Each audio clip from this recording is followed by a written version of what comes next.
آج ہم آپ کے نصاب میں، آپ کے کورس میں شامل جو نظم ہے کنول ڈبائیوی کی ترانۂ وطن، اس پر بات کریں گے۔ اردو میں وطن پرستی، حب الوطنی یا دیش بھکتی کی جو نظمیں ہیں وہ بہت پہلے سے لکھی جا رہی ہیں، جب سے اردو شروع ہوئی ہے، چاہے وہ قلی قطب شاہ ہوں یا اس کے بعد نذیر اکبر آبادی ہوں یا حالی، آزاد، چک بست، اقبال، سرور جہان آبادی، تلوک چند محروم، جگن ناتھ آزاد۔ اردو کے تقریباً سب شاعروں نے دیش بھکتی یا حب الوطنی یا وطن سے محبت کی نظمیں کہی ہیں۔ آپ سب جانتے ہوں گے کہ نظم اور غزل اردو شاعری کی دو مقبول ترین اصناف ہیں۔ غزل سب جانتے ہیں، غزل بہت مقبول بھی ہوتی ہے، مقبول ہے کہ غزل میں صرف ایک شعر میں بات کہی جاتی ہے، اور نظم میں کسی چیز کو تسلسل کے ساتھ ایک ٹاپک پر بہت سی کوئی بھی بات کہہ سکتے ہیں ہم، کسی بھی موضوع پر، کسی بھی سبجیکٹ پر، کسی بھی وشے پر بات کہی جا سکتی ہے۔ تو اردو میں زیادہ تر جو نظمیں کہی گئیں اس کی ابتدا نذیر اکبر آبادی سے ہوئی۔ دیکھیے، حب الوطنی، وطن پرستی یا دیش بھکتی صرف وہ نظمیں نہیں ہیں جو ہم نے آزادی سے متعلق کہی گئی ہوں، آزادی کے لیے کہی گئی ہوں۔ دیش بھکتی ہمارے دیش، ہمارے ملک ہندوستان کے کسی بھی شے کی، کسی بھی چیز کا اگر ہم ذکر کریں تو وہ حب الوطنی ہے۔ وطن سے، وطن کے ہم پہاڑوں کی، دریاؤں کی، موسم کی، یہاں کے لوگوں کی جب ہم بات کریں گے تو وہ بھی وطن پرستی ہوگی، وطن سے محبت کا اظہار ہوگا۔ کنول ڈبائیوی کی شاعری پوری طرح سے وطن پرستی سے لبریز ہے۔ آپ کے جو کورس میں، نصاب میں شامل ہے ترانۂ وطن، کنول ڈبائیوی کا آپ نے جیسے پڑھا ہوگا کہ تعلق بلند شہر کے ایک قصبے ڈبائی سے تھا۔ ڈبائی بہت ادبی اعتبار سے بھی بہت زرخیز جگہ رہی ہے۔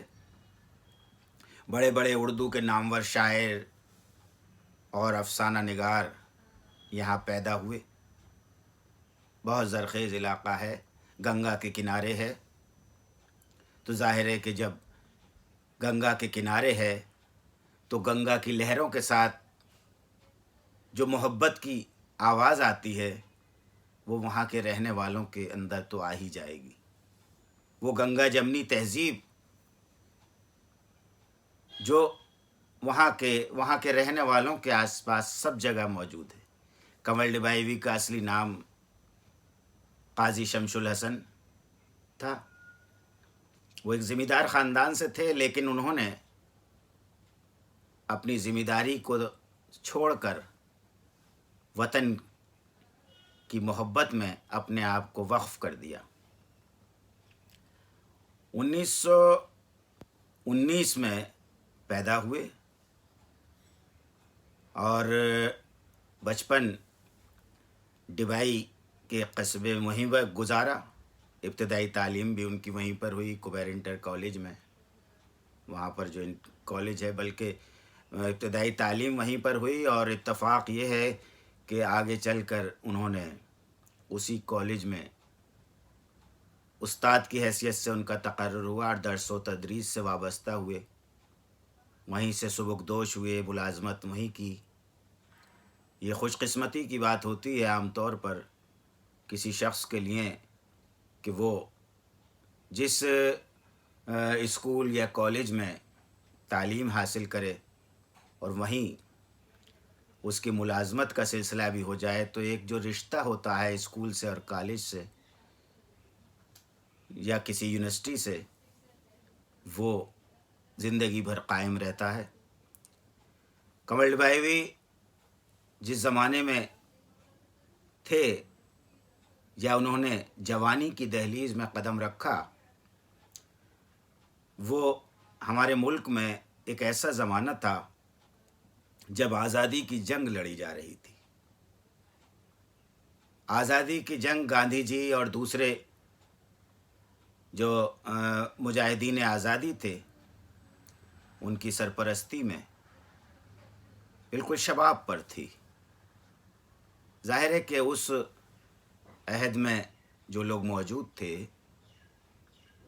ان میں تقریباً سب میں ایک وطن پرستی کا، ایک حب الوطنی کا جذبہ ابھر آیا تھا۔ ہر شخص یہ چاہتا تھا کہ ہمارا ملک آزاد ہو، ہمارا ملک جو بہت خوبصورت ہے، جسے سونے کی چڑیا کہا جاتا ہے، جہاں چاروں طرف پہاڑ ہیں، دریا ہیں، سرسبز کھیتیاں ہیں،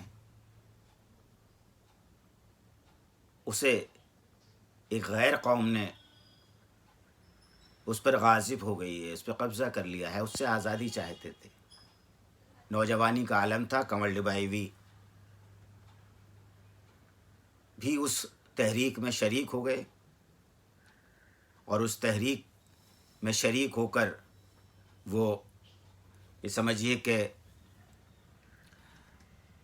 آزادی کی جنگ کے لیے لڑے تو جیل بھی گئے۔ اچھا، وہی وطنی جذبے نے انہیں مجبور کیا ایسی شاعری کرنے کے لیے جو دوسروں کے اندر حب الوطنی، وطن سے محبت کے جذبات پیدا کرے۔ ابتدائی سے کنور بھائی نے ایسی نظمیں کہیں، ایسی شاعری کی جو تمام نظمیں وطن سے محبت کی، آزادی کے گیت۔ ان کے یہاں جو ان کی 3 شاعری کے مجموعے چھپ چکے ہیں، 3 شاعری کی کتابیں چھپی ہیں، سوز وطن، بساط زیست، اور پھر ان کے انتقال کے بعد ان کی کلیات مضراب کے نام سے شائع ہوئی۔ وہ صرف شاعر ہی نہیں تھے، ایک محقق بھی تھے، ایک ناقد بھی تھے ان کی، اور ایک ماہر لسانیات یعنی لنگوسٹک کے ماہر بھی تھے۔ انہوں نے ایک کتاب اردو میں لوک ادب کی روایت پر 2 جلدوں میں ان کی کتاب شائع ہو چکی ہے۔ بہت بڑا کام ہے۔ اردو میں کسی نے لوک ناٹک پر کوئی کام نہیں کیا ہے۔ لوک ناٹک جسے ہم سوانگ اور نوٹنکی کہتے ہیں، اس پر کام کیا ہے۔ یہ کام چھپ چکا ہے اور بہت اہم کام ہے۔ اسی طرح اردو زبان کے بارے میں ایک ان کی کتاب ہے، اردو زبان اور اس کا نام۔ تو ان کی یہاں شاعری اصل میں دیکھیے، شاعری وہ مقبول ہوتی ہے، وہ پسند کی جاتی ہے جو عام آدمی کے جذبات، احساسات اور اس کے الفاظ کو بیان کر سکے، یعنی ہماری بات، شاعر کی بات عام آدمی تک پہنچ سکے، وہ شاعری زیادہ پسند کی جاتی ہے۔ کنور بھائی کا تعلق کیونکہ عوام سے تھا، وہ عوام تک اپنی بات پہنچانا چاہتے تھے، اس لیے ان کی شاعری میں انتہائی سادگی، عام فہم الفاظ وہ ملتے ہیں تاکہ کسی عام آدمی کو سمجھنے میں دقت نہ ہو۔ آپ کے نصاب میں یہ جو ان کا چیپٹر دیا ہوا بھی ہے، کنور بھائی کا ایک تعارف، تو آپ دیکھیں کہ نذیر اکبر آبادی جو ہمارے 18ویں صدی کے شاعر ہیں، وہ بھی عوامی شاعر تھے۔ انہوں نے بھی عام آدمی کی کی زبان میں شاعری کی، اور اس وقت تو ان کی شاعری اتنی مقبول نہیں ہوئی، لیکن آج بہت مقبول ہے، آج بہت پڑھائی جاتی ہے، ہر جگہ دیکھا جاتا ہے، اسے پڑھا جاتا ہے، سنا جاتا ہے۔ تو اسی طرح کنول ڈبائیوی کی شاعری بہت آسان تھی۔ ان کی دیکھیے یہ کتاب ہے، میں اس میں کچھ مثالیں آپ کو بتاؤں، کیونکہ آپ لوگوں نے ترانے وطن آپ کے سامنے ہے، اس کے علاوہ جو ان کی اور بھی نظمیں ہیں بہت سی، کہ اپنا دیش ایک نظم ہے ان کی، کہ اپنا سمندر اپنے دریا، دنیا کا سرتاج ہمالا، اس کی کاشی اس کی دلی، بھارت کا ہر شہر نرالا، پیار کا نغمہ پیار کی گنگا، اپنا دیش کمل ہے اپنا، اس کی مسجد اس کے شوالے، یکجہتی کی گود سنبھالے، ہار بھی اس کے پھول بھی اس کے، رانائی میں یکتا سب کے، تاج محل ہو یا ہو اجنتا، اپنا دیش کمل ہے اپنا۔ ایک اور نظم آپ دیکھیے، شاداب چمن ہے، راحت کی کرن ہے، ایک ساز کہن ہے، گہوارہ فن ہے، شاعر کا سخن ہے، یہ میرا وطن ہے، الفت کی زمیں ہے، جنت سے حسیں ہے، فطرت کی سنواری، ایک ماہ جبیں ہے، خوابیدہ دلہن ہے، یہ میرا وطن ہے۔ یا ایک اور نظم دیکھیے، رشیوں کا استھان وطن، ویروں کا ایمان وطن، ولیوں کا ارمان وطن، ہر ہندی کی جان وطن، کل دنیا کی شان وطن، میرا ہندوستان وطن، گوتم کے ماتھے کی شکن، نانک چشتی کا تن من، نہرو گاندھی کا مسکن، ظلمت میں پر نور کرن، ودوانوں کی خان وطن، میرا ہندوستان وطن۔ تو یہ اس طرح کی نظمیں، ایک ترانہ جھوم کے گا، محفل کو پھر مست بنا، آج کمل ایک شعر سنا، حب وطن میں ڈوبا ہوا، سب کا ہے ارمان وطن، میرا ہندوستان وطن۔ تو یہ اس طرح کی جو نظمیں ہیں، اس طرح کی جو کویتائیں کنول ڈبائیوی نے شروع سے کہیں، دیش بھکتی کی، دیش حب الوطنی کی، میں نے جیسے کہا کہ دیش بھکتی صرف وہ نظمیں نہیں ہیں جو 1947 میں آزادی کے وقت لوگوں نے کہیں، دیش بھکتی کی وہ بھی ہیں جس میں وطن سے تعریف کی گئی ہے، وطن کی تعریف کی گئی ہے، وطن کی ہر شے کی تعریف کی گئی ہے۔ جیسے آپ کے جو کورس میں شامل ہے کتاب، وہ نظم جو شامل ہے آپ کے کورس میں اسے پڑھ کے سناتا ہوں، پھر اس پہ بات کروں گا۔ اس کا عنوان ہے ترانۂ وطن۔ دیوتاؤں کی، رشیوں کی یہ سرزمین، ذرہ ذرہ تیری خاک کا ہے حسین۔ دیکھیں، نظم ہو یا غزل، اگر آپ اسے اچھی طرح سے پڑھیں گے تو وہ خود بخود سمجھ میں آتی چلی جائے گی۔ اصل چیز ہوتی ہے نظم کی یا کسی بھی چیز کی قرأت یعنی پڑھنا۔ ہم کسی شعر کو اگر پڑھتے ہیں اور اسے بالکل صحیح اس کی ادائیگی ہوتی ہے، صحیح طریقے سے اگر اسے پڑھیں گے تو اس کا مطلب ہے کہ وہ آدھی سے زیادہ سمجھ میں آ جائے گی، اسے سمجھنے میں دقت نہیں ہوتی۔ میں پھر پڑھتا ہوں، ترانۂ وطن۔ دیوتاؤں کی، رشیوں کی یہ سرزمین، ذرہ ذرہ تیری خاک کا ہے حسین، چومتا ہے قمر روز تیری جبیں، تیرے جلوے نہ ہوں کس لیے دل نشیں، تیرے ذرے میں خورشید کی ہے کرن، میرے ہندوستاں میرے پیارے وطن، تیرے قدموں کی زینت ہے گوداوری، ہے ہمالیہ کا پربت تیرا سنتری، ہے حقیقت میں کشمیر جنت تیری، ذرے ذرے میں تیرے ہے ایک زندگی، دیش کی شان ہے تاج کا بانک پن، میرے ہندوستاں میرے پیارے وطن، کس بلا کی کشش تیرے خاروں میں ہے، اوج فردوس پنہاں بہاروں میں ہے، ایک نیا بانک پن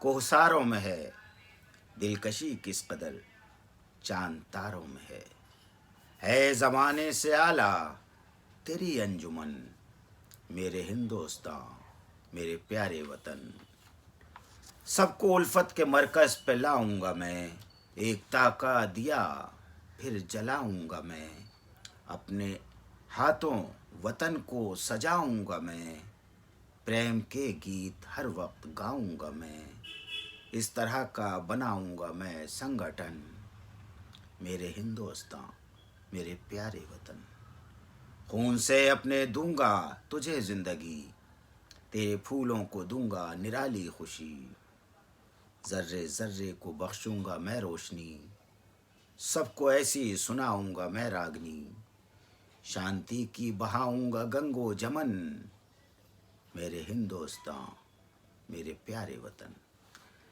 اب آپ یہ دیکھیے کہ یہ جو نظم ہے اس میں کوئی لفظ ایسا نہیں ہے کہ جو سننے والے کو یا پڑھنے والے کو پریشان کرے، نہ اس میں بہت زیادہ مشکل الفاظ ہیں، ہر شخص جو ہے اس سے لطف اندوز ہو سکتا ہے، اسے آسانی سے سمجھ سکتا ہے۔ میں اگر دیکھیے آپ کو بتاؤں، اس میں آپ کی کتاب میں سب مشکل الفاظ بھی دیے ہیں آپ کی مدد کے لیے۔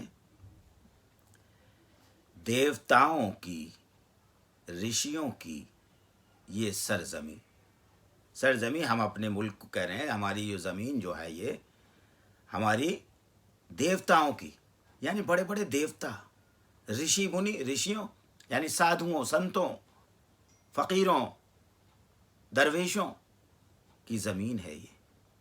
کیسے کیسے بزرگ یہاں پر گزرے ہیں، کیسے کیسے بڑی ہستیاں اس دیش میں پیدا ہوئی ہیں، ان کا طرف اشارہ ہے یہ کہ دیوتاؤں کی۔ ہم آپ دیکھیں ہمارے دیوی دیوتا کتنے ہمارے لیے عظیم ہیں، ان کی تعلیمات پر، ان کی باتوں پر ہم عمل کرتے ہیں۔ پھر یہاں کے سادھو سنت، صوفی، فقیر، درویش، ان کی باتوں سے محبت ٹپکتی ہے، اس کی طرف اشارہ ہے کہ یہ زمین جو ہے، یہ ملک جو ہے پورا دیوی دیوتاؤں، صوفی سنتوں سے بھرا ہوا ہے۔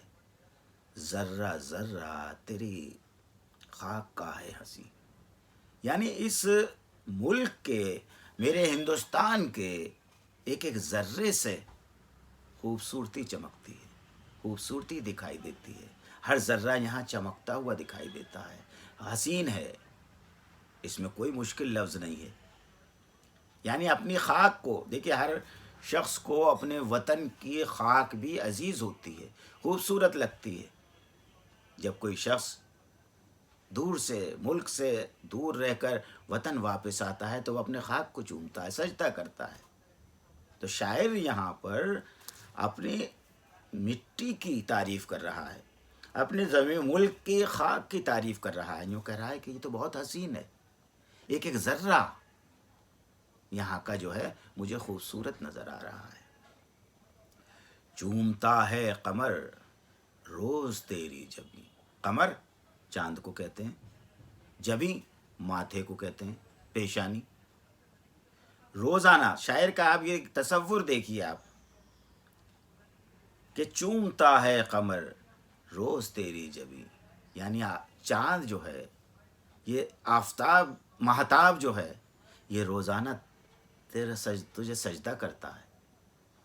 یہ ظاہر ہے کہ یہ شاعر کا ایک شاعرانہ انداز ہے، جسے آپ آگے جب آپ پڑھیں گے تو دیکھیں کہ اردو میں جو صنعتیں ہوتی ہیں، حسن تعلیل، یعنی چاند، آپ اگر کوئی دیکھے کہ چاند سجدہ تو نہیں کرتا، چاند نکلتا ہے، چمکتا ہے، لیکن شاعر اسے اس انداز سے کہہ رہا ہے کہ چومتا ہے قمر روز تیری جبیں، یعنی آسمان سے چاند کی جو کرنیں زمین پر پڑتی ہیں، شاعر اس کی طرف اشارہ کر رہا ہے کہ یہ ایسا لگ رہا ہے کہ جیسے چاند جو ہے وہ زمین کو، ہمارے ملک کی زمین کو سجدہ کر رہا ہے، وہ کرنیں جو ہیں وہ اس پر زمین پر، کس کی خاک پر پڑتی ہیں، مٹی پر پڑتی ہیں، تو شاعر یہ محسوس کر رہا ہے کہ وہ زمین کو، ہمارے ملک کی زمین کو سجدہ کر رہا ہے۔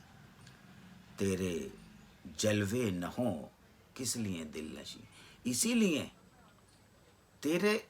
چاروں طرف کے نظارے جو ہیں دل نشی خوبصورت ہو گئے ہیں، کیونکہ یہاں چاند کی کرنیں تک چاندنی جو ہے وہ سجدہ کر رہی ہے، چاند سجدہ کر رہا ہے، اور اس کی چاندنی یہاں کی خاک میں پھیلی ہوئی ہے۔ تیرے ذرے میں خورشید کی ہے کرن۔ خورشید سورج کو کہتے ہیں، آفتاب۔ تیرے ذرے میں خورشید کی ہے کرن، تیرے ذرات جو ہیں، یہ پھر وہی ایک طرف چاندنی کی طرف اشارہ ہے کہ چاندنی نے ہمارے ملک کو خوبصورت بنایا ہوا ہے، دوسری طرف جب دن نکلتا ہے تو سورج نکلتا ہے، سورج کی وجہ سے دن نکلتا ہے، اور سورج کی کرنیں جو زمین کے ذرات پر پڑتی ہیں تو ایک عجیب سی خوبصورتی پیدا کرتی ہیں، یعنی ہمارے مٹی کے ذرے جو ہے، ریت کے ذرے جو ہیں، وہ چمکنے لگتے ہیں۔ تیرے ذرے میں خورشید کی ہے کرن، یعنی تیرے ذرات جو ہیں، تیری مٹی جو ہے، اس میں سورج کی سی چمک ہے، سورج کی کرن، خورشید کی کرن، سورج کی طرح چمکتی ہوئی ذرات ہیں۔ پھر اگلا بند دیکھیے، پھر شاعر نے یعنی کنول ڈبائیوی نے اس کہنا چاہیے کہ پورے یہاں کی تہذیب، اس کے فطرت کے نظاروں کی طرف اشارہ کیا ہے۔ تیرے قدموں کی زینت ہے گوداوری، ہے ہمالیہ کا پربت تیرا سنتری۔ تیرے قدموں کی زینت ہے گوداوری، شاعر کا دیکھیے انداز، آپ دیکھیے کہنے کا کہ تیرے قدموں کی، تیری زمین پر جو دریا پھیلے ہوئے ہیں، گوداوری ایک دریا کا نام ہے، تیرے وہ زینت، حسن، خوبصورتی، تیرے خوبصورتی میں اضافہ کرتے ہیں۔ یہاں کے جتنے ذرات ہیں وہ دریا ہیں، جتنے دریا چاہے گنگا، جمنا، سرسوتی، جتنی ہے گوداوری، ہندوستان میں کشمیر سے لے کے کنیا کماری تک، ادھر آسام سے لے کے گجرات اور مہاراشٹر تک، پنجاب میں، اتر پردیش میں، کہاں مدھیہ پردیش میں، آپ آندھرا پردیش میں، تامل ناڈو میں، کیرالہ میں، کتنے دریا پھیلے ہوئے ہیں۔ چاروں طرف زمین پر دریاؤں کا ایک جال بچھا ہوا ہے۔ یہ زمین پر پھیلے ہوئے، یعنی تیرے قدموں کی قدم، زمین پہ قدم چلتے ہیں، زمین پہ دریا بہتے ہیں۔ تو شاعر کا آپ تصور دیکھیے، خیال دیکھیے کہ وہ یہ کہہ رہا ہے کہ یہ دریا جو ہیں تیری زمین پر جو پھیلے ہوئے ہیں، جو بکھرے ہوئے ہیں، یہ تیری خوبصورتی میں اضافہ کرتے ہیں۔ یہ گوداوری تیری خوبصورتی کی نشانی ہے، یہ گنگا، یہ جمنا، یہ سرسوتی تیری خوبصورتی کی نشانی ہے، تیرے قدموں کی زینت ہیں، تیری خاک کی زینت ہیں، خوبصورتی ہیں۔ اچھا پھر آگے دیکھیے اگلے مصرے میں، اگلے لائن میں، ہے ہمالیہ کا پربت تیرا سنتری۔ سنتری نگہبان، چوکیدار۔ اب یہ شاعر یہ نہیں کہہ رہا ڈائریکٹ کہ ایک طرف ہمالیہ ہے، ہمالیہ ہمارے، وہ کہہ رہا ہے کہ ہمالیہ ہے، ہمالیہ کا پربت، ہمالیہ پہاڑ جو ہے، ہمالیہ پہاڑ جو ہے وہ ہمارا نگہبان ہے۔ آپ دیکھیں کہ وہ ہمالیہ ہماری سرحد پر ہے، شمالی ہند کی سرحد پر ہے، تو اسے سنتری کہا ہے۔ وہی صنعت جو اس میں حسن تعلیل کی صنعت ہے وہ اس میں بیان کی گئی ہے کہ ڈائریکٹ شاعر، کوئی بھی دیکھیے شاعری کا ایک انداز ہوتا ہے، شاعر میں اور ایک عام آدمی کی بات میں یہی فرق ہوتا ہے۔ عام آدمی کہے گا کہ صاحب ہمارے ملک کی سرحد پہ ہمالیہ بھی ہے، اور ہمارے ملک میں بہت سے دریا بھی ہیں۔ شاعر اس طرح بات نہیں کہتا، شاعر اسے بات کو خوبصورتی کے انداز میں کہتا ہے کہ یہ دریا جو ہیں ہمارے لیے خوبصورتی کی علامت ہیں، حسن بیان کر رہے ہیں. اور یہ ہمالیہ پہاڑ جو ہے ہمارا پاسبان ہے، ہمارا نگہبان ہے، ہمارا سنتری ہے. یعنی قدرت نے ہمالیہ کو ہمارے ملک کی نگہبانی کے لیے اس کی سرحد پہ بنایا ہے. حقیقت میں کشمیر جنت تیری. ہم سب جانتے ہیں کہ کشمیر کی خوبصورتی کیا ہے. کشمیر کی خوبصورتی وہاں کے لوگوں میں بھی ہے اور قدرتی نظاروں میں بھی ہے. وہاں کے لوگ بھی خوبصورت ہیں اور وہاں کے نظارے بھی خوبصورت ہیں. کہیں برف کی چٹانیں ہیں، برف کے پہاڑ ہیں، برف گرتی ہے، خوبصورت جھیلیں ہیں. تو اچھا سورگ یا جنت کو بارے میں کہا جاتا ہے کہ بہت خوبصورت ہے. تو ہم اپنے ملک کی جنت کشمیر کو سمجھتے ہیں کہ کشمیر جنت کی طرح ہے. حقیقت میں کشمیر جنت تیری. تو کشمیر کی حیثیت ایسی ہے جیسے ہمارے ملک میں جنت ہو. ذرے ذرے میں تیرے ہے ایک زندگی. ذرے ذرے میں، یعنی یہاں ذرے ذرے سے مراد یہ ہے کہ یہاں کی مٹی میں بھی جان ہے. یہاں کے ہر نوجوان میں، ہر شخص میں، چاہے مرد، بوڑھا، عورت، بچے جو بھی ہوں، ایک زندگی کی نظر آتی ہے، ایک جوش نظر آتا ہے، ایک ولولہ نظر آتا ہے. کوئی ہاں مٹی کی چیز، مٹی کیا ہوتی ہے؟ مٹی نہ بولتی ہے، نہ ہنستی ہے، نہ کچھ. ایک مٹی زمین پر ہے. لیکن شاعر جو ہے اس مٹی کو بھی ایسے ظاہر کر رہا ہے کہ اس میں ایک زندگی ہے، ایک جوش ہے، ایک ولولہ ہے. اور وہ اشارہ ہے یہاں کے بسنے والوں پر کہ یہاں کے جو لوگ ہیں وہ اپنے اندر ایک جذبہ رکھتے ہیں، جوشیلا، حب الوطنی کا، وطن سے محبت کا. ذرے ذرے میں تیرے ہے ایک زندگی، نئی زندگی، نئے جوش کے ساتھ آگے بڑھنے کے لیے. آپ دیکھتے ہیں کہ ہمارا ملک کس طرح ترقی کر رہا ہے. دن بہ دن دنیا کی نظر اس کے اوپر ہے. ہر میدان میں کوئی میدان ایسا نہیں کہ جس میں ہمارے ملک پیچھے ہو. تو یہ کہ وہ شاعر کا اشارہ ہے کہ ذرے ذرے کہ یہاں کی چھوٹی سی چھوٹی چیز بھی ایک زندگی کی حقیقت بیان کرتی ہے. دیش کی شان ہے تاج کا باغپن، میرے ہندوستان میرے پیارے وطن. اب آپ دیکھیں کہ یہاں پورے ہندوستان میں جتنی خوبصورت عمارتیں ہیں اسے دیکھنے کے لیے ہزاروں لاکھوں سیاح دیکھنے والے ملک دوسرے ملکوں سے آتے ہیں. تاج محل اس کی ایک نشانی ہے، تاج محل اس کی ایک مثال ہے. کون سا ایسا شخص ہے جو بڑے سے بڑا کسی ملک کا صدر ہو، چاہے پرائم منسٹر ہو، کوئی بھی ہو یا عام آدمی ہو، وہ ہندوستان میں آئے اور تاج محل دیکھنے نہ جائے؟ تو تاج کے حسن کو شاعر بیان کر رہا ہے. باغپن یعنی خوبصورتی.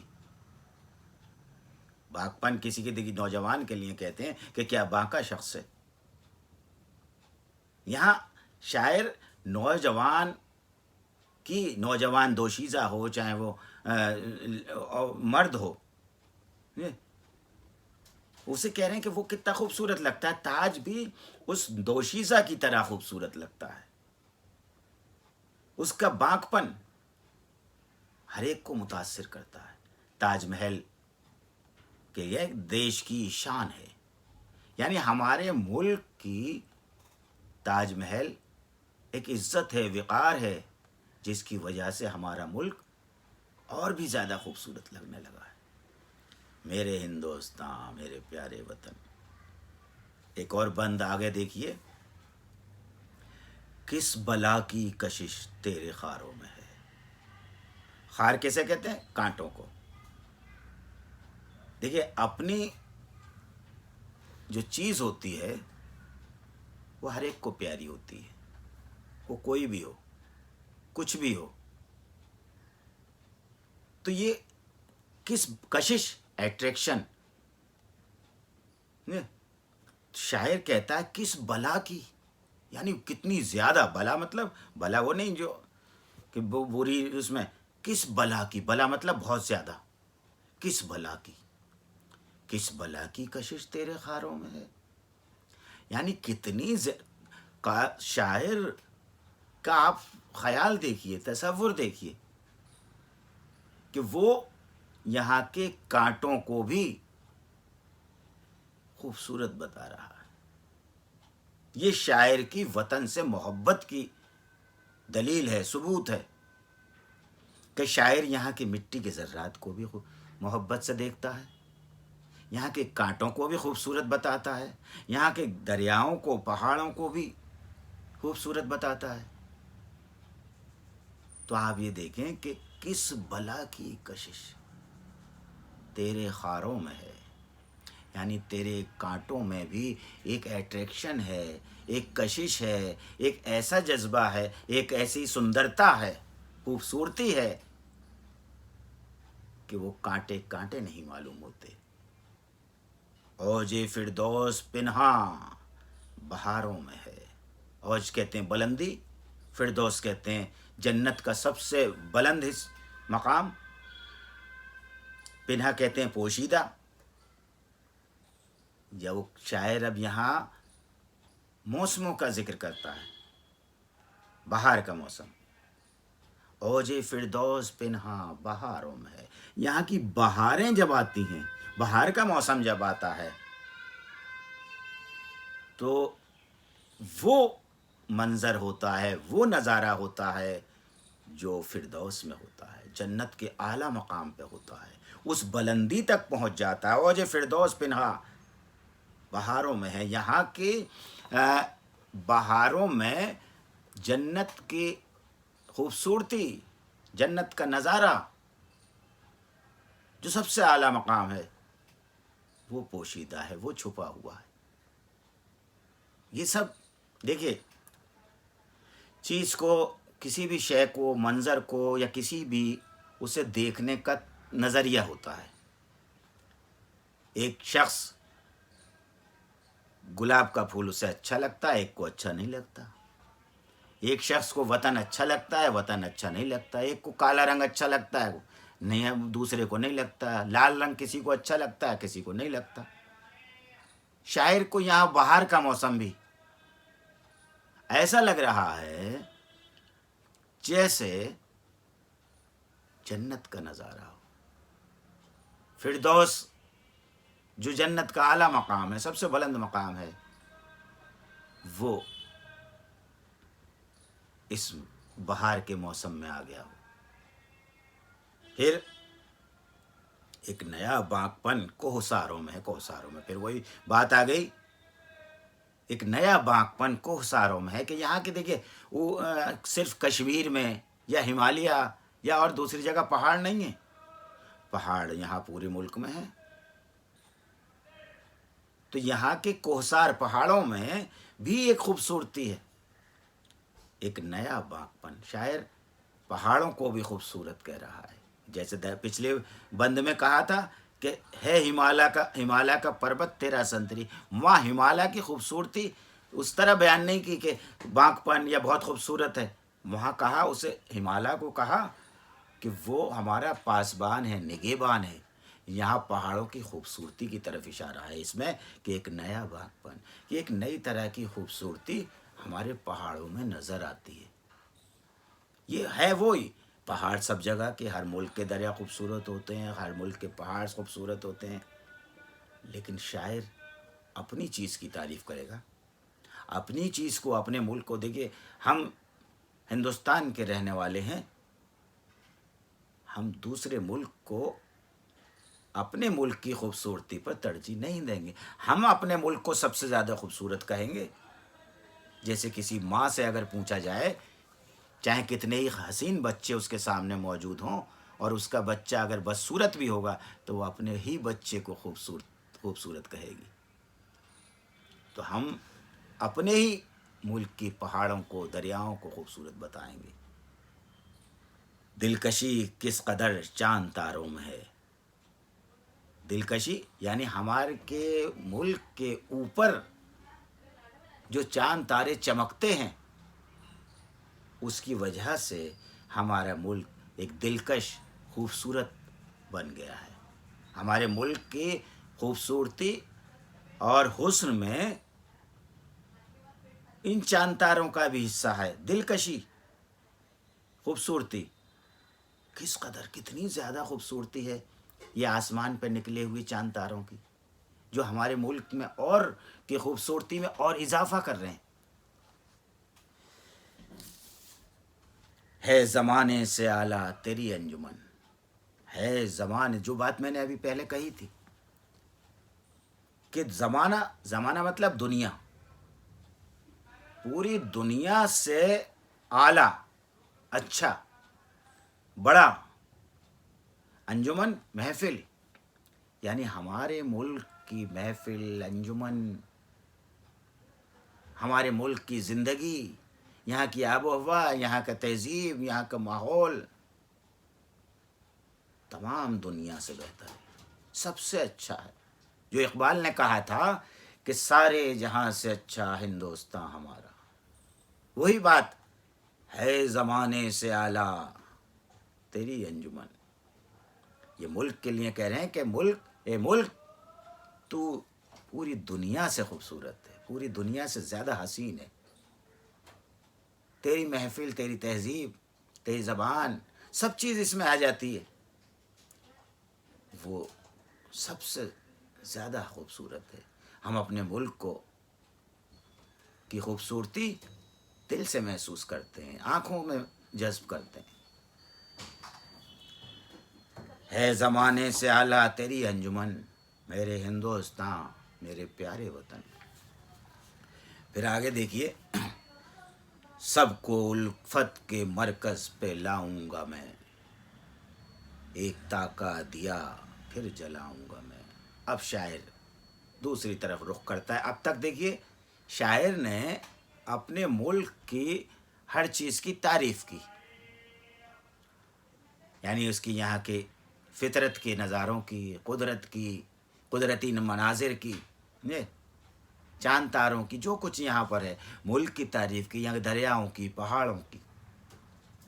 اب شاعر دوسری طرف آتا ہے کہ یہاں جو ملک ہے، ہمارا جو ملک ہے، اس میں مختلف مذاہب کے لوگ، مختلف زبانیں بولنے والے لوگ رہتے ہیں. یہاں آپ چلے جائیے،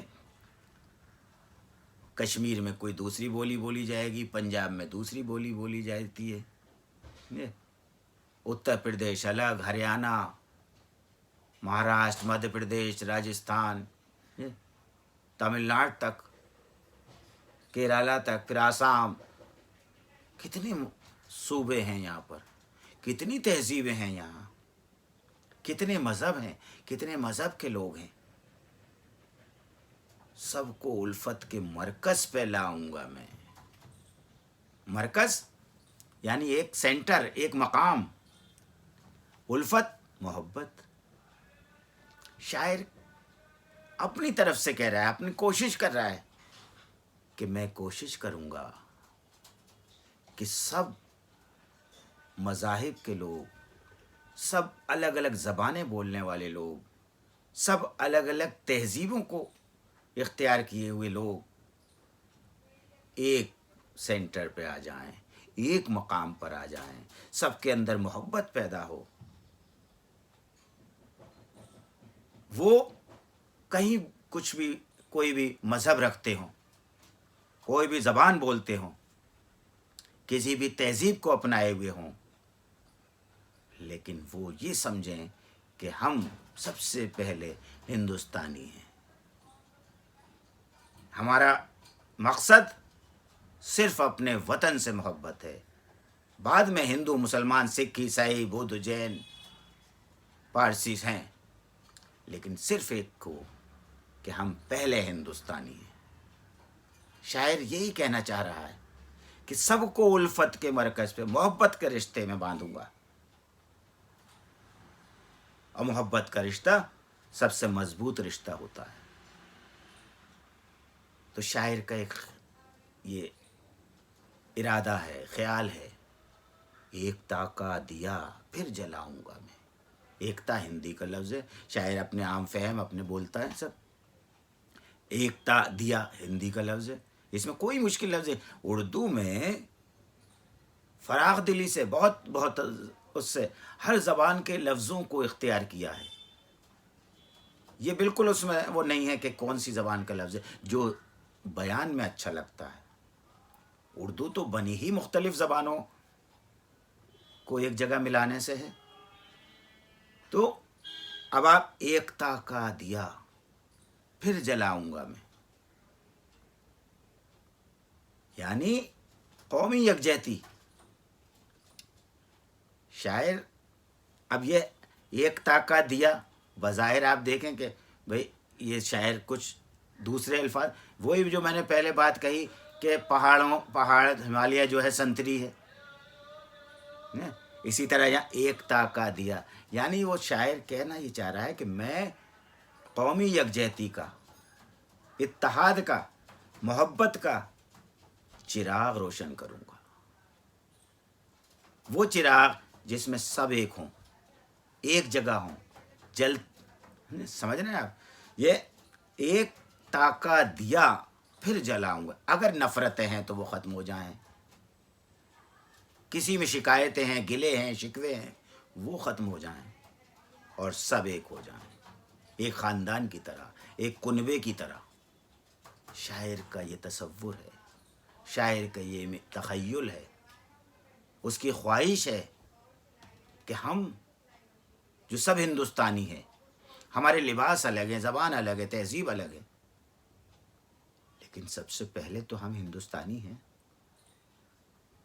تو ہمارے فرض ہے، شاعر تصور کر رہا ہے، خیال کر رہا ہے کہ میری کوشش ہوگی کہ سب کو محبت کے مرکز پہ لاؤں، ایک جگہ لاؤں. اس کے علاوہ محبت کا، ایکتا کا، اتحاد کا، قومی یکجہتی کا ایک ایسا چراغ جلاؤں جس چراغ کی روشنی میں سب نظر آئیں، سب دکھائی دیں، سب موجود ہوں. اپنے ہاتھوں وطن کو سجاؤں گا میں. اپنے ہاتھوں یعنی وہ کہہ رہا ہے کہ میں اس کی خوبصورتی کے لیے جیسے ہم اپنا گھر سجاتے ہیں،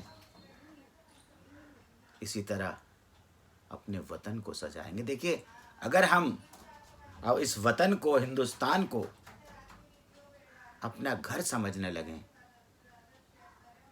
تو اسے ایسے ہی سجائیں گے جیسے ہم اپنے گھر کو سجاتے ہیں، اپنے ڈرائنگ روم کو سجاتے ہیں، اپنے کمرے کو سجاتے ہیں. سب سے اہم چیز یہی ہے کہ ہم سب سے پہلے اپنے اندر دل میں وطن کی محبت پیدا کریں، اور وطن کی محبت پیدا کرنے کے بعد ہی ہم خود بخود اسے سجانے لگیں گے، اسے سنوارنے لگیں گے، کیونکہ وہ لگے گا کہ یہ ہمارا اپنا ہے. ہم کسی چیز کو بگاڑیں گے نہیں. تو اپنے ہاتھوں وطن کو سجاؤں گا میں، یعنی اس کی خوبصورتی کو، اس کے حسن کو، اس کی سجاوٹ کو میں خود اپنے ہاتھوں سے کروں گا. پریم کے گیت ہر وقت گاؤں گا میں. شاعر پھر وہی پریم کا راگ، پریم کا گیت جو اس نے اپنے وطن سے محبت کی باتیں کی ہیں کہ میں ہر وقت ایسے نغمے سناؤں گا، ایسی کوتائیں، ایسی شاعری، ایسی کلام کہوں گا کہ جس سے لوگوں کے اندر محبت پیدا ہو، پریم کے. یہ دیکھیں اس میں پورے مصروں میں زیادہ تر کہ ایکتا، دیا، پریم، گیت،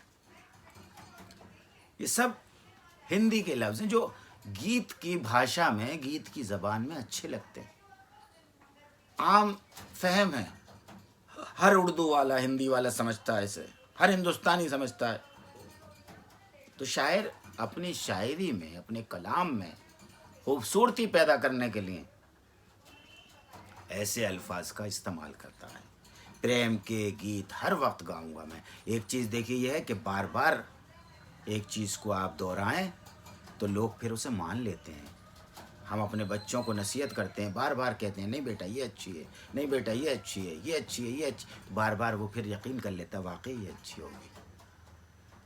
تو اسی طرح شاعر کہتا ہے کہ میں ہر وقت محبت کے گیت گاؤں گا، پریم کے گیت گاؤں گا، تاکہ لوگ اپنے وطن سے محبت کرنے لگیں. اس طرح کا بناؤں گا میں سنگٹھن. میں ایک ایسا جماعت بناؤں گا، ایسے ہندوستان کے لوگوں کا ایسا ایک سنگٹھن بناؤں گا جس میں صرف محبت کے گیت گائے جائیں، جس میں ایکتا ہو، جس میں اپنائیت ہو، جس میں وطن سے محبت ہو. میرے ہندوستان میرے پیارے وطن. یہ آپ پورے بند میں آپ دیکھیے کہ شاعر کی خواہشات کیا ہیں، شاعر کہنا کیا چاہتا ہے. اس کا مقصد یہی ہے کہنے کا کہ میں اپنے ملک میں پھیلے ہوئے تھوڑے بہت انتشار کو، اگر کسی کے دل میں کوئی نفرت ہے اسے دور کرنے کی کوشش کروں گا، اس کے اندر محبت کے جذبات بھروں گا، اس کے سامنے محبت کا، ایکتا کا، اتحاد کا، محبت کا دیا جلاؤں گا، چراغ جلاؤں گا. اس کے سامنے وطن کو سجاؤں گا، پریم کے گیت نغمے گاؤں گا، محبت کے نغمے گاؤں گا، اور اس انجمن کو ایک ایسی انجمن بناؤں گا کہ جس میں صرف محبت ہی محبت ہو. میرے ہندوستان میرے پیارے وطن. آخری بند ہے، خون سے اپنے دوں گا تجھے زندگی، تیرے پھولوں کو دوں گا نرالی خوشی.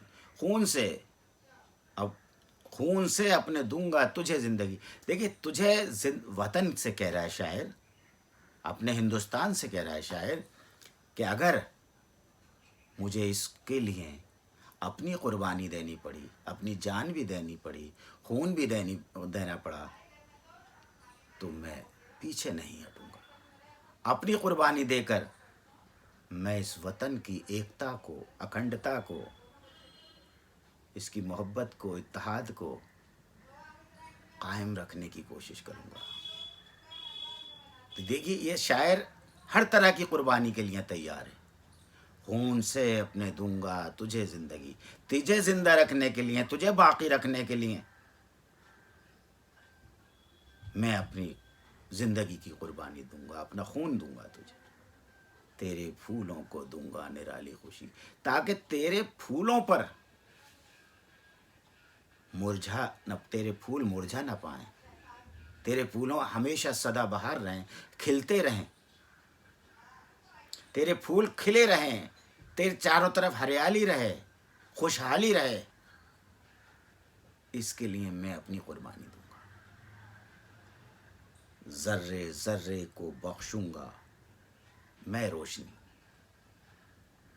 یہاں کے جو ذرات ہیں، پھر وہی جو پہلے اس میں آیا تھا بند میں، ذرے ذروں کو، یعنی یہاں کی جو مٹی ہے، خاک ہے، اس کو بھی میں ایسا خوبصورت بنا دوں گا کہ وہ چاند تاروں کی طرح چمکے. دیکھیے آسمان پہ جو چاند تارے ہیں،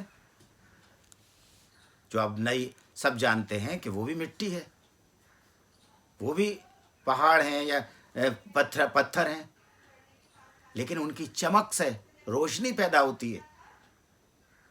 چاند چمکتا ہے، ستارے چمکتے ہیں، سب پتھر ہیں، سب مٹی ہے، لیکن چمکتے ہیں. تو ذرے ذرے کو بخشوں گا میں روشنی.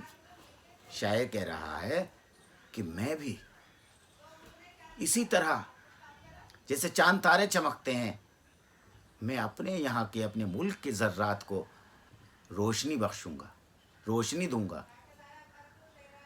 اور یہ روشنی کیسے ملے گی؟ جب ہمارے اندر محبت پیدا ہوگی. ہم اپنے ملک کی مٹی کو بھی خوبصورت بنا سکتے ہیں چاند تاروں کی طرح. سب کو ایسی سناؤں گا راگنی. اگلے اس میں دیکھیے لائن میں، اگلی پنکتی میں، کہ سب کو ایسی سناؤں گا میں راگنی، یعنی میں ایسے محبت کے نغمے، ایسا سر، ایسے موسیقی، ایسا انداز بیان کروں گا اس انداز سے بیان کروں گا کہ لوگ یا ہمارا ملک کی ذرے جو ہے، یہاں کی خاک، یہاں کی مٹی تک سے محبت اگنے لگے گی، محبت جاگے گی۔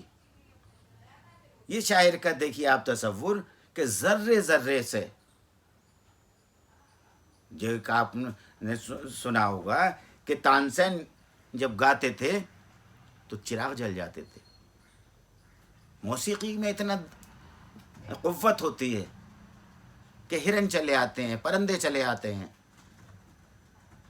تو شاعر یہ کہتا ہے کہ میں ایسے پریم کے گیت گاؤں گا، ایسے محبت کے نغمے سناؤں گا کہ یہاں کی خاک سے، یہاں کی مٹی سے بھی روشنی ابھرنے لگے گی محبت کی۔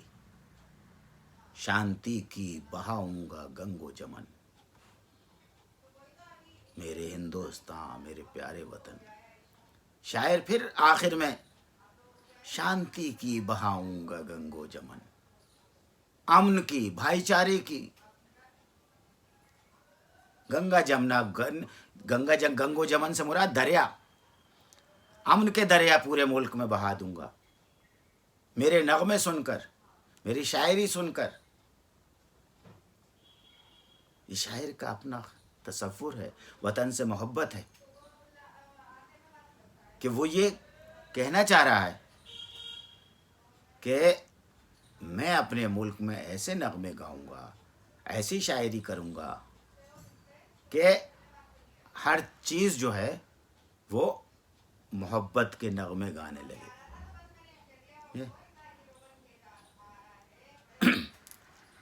تو یہ آپ دیکھیں کہ پوری نظم میں اتنے شروع سے لے کے آخر تک، شروع میں آپ دیکھیے نظم میں شاعر نے وطن کی تعریف کی ہے، ایک ایک چیز کی تعریف کی ہے، اور پھر آخر میں تعریف کرنے کے بعد یہ ایکتا کی طرف اشارہ کیا ہے کہ میں ملک میں چاہتا ہوں کہ ملک میں اتحاد رہے، یکجہتی رہے، اور پھر خود اپنے خواہش ظاہر کرتا ہے کہ میں ایسی شاعری کروں گا، ایسے نغمے گاؤں گا کہ پورے ملک میں اتحاد، محبت، یہاں کی مٹی سے بھی محبت ٹپکنے لگے۔ دیکھیے پھر اسی طرح کے پورا کلام ان کا، کنول ڈبیوی کا اسی طرح کی اس میں شاعری ہے کہ چاہے وہ یہ ہو کہ جنت کا ہوں نہ طالب، دولت نہ مدعا ہے، دل میں وطن کی عظمت ہر چیز سے سوا ہے، خاک وطن کا مجھ کو ہر ذرہ دیتا ہے۔ تو یہ یا بھارت کی انتی کا رستہ پریت میں ہے، یہ بھی ان کی کنول ڈبیوی کی ایک نظم کا بند ہے کہ ہندو یہاں کا باسی، مسلم یہاں کا ساکن، ہر فرد ہے یہاں کے امن و اما کا ضامن، یکساں ہو سب کو، سب کا ظاہر، یکساں ہو سب کا باطن، یہ راز دوست پنہاں آپس کی میت میں ہے، بھارت کی انتی کا رستہ پریت میں ہے، جو چاہتے ہو اپنا ہندوستان بدلے، پہلے سے ارتقا پر یہ ملک اپنا پہنچے، لازم ہے ہر بشر کو دل میں یہ بات سوچے، سچی خوشی ہمیشہ الفت کے گیت میں ہے، بھارت کی انتی کا رستہ پریت میں ہے۔ تو آپ یہ دیکھیں کہ کنول ڈبیوی کی شاعری میں شروع سے لے کے آخر تک ایک وطن دوستی، حب الوطنی، اور یہ ایک ایسا جذبہ ہے جو ہمارے ہر ہندوستانی کے دل میں ہونا چاہیے۔ یہ اس میں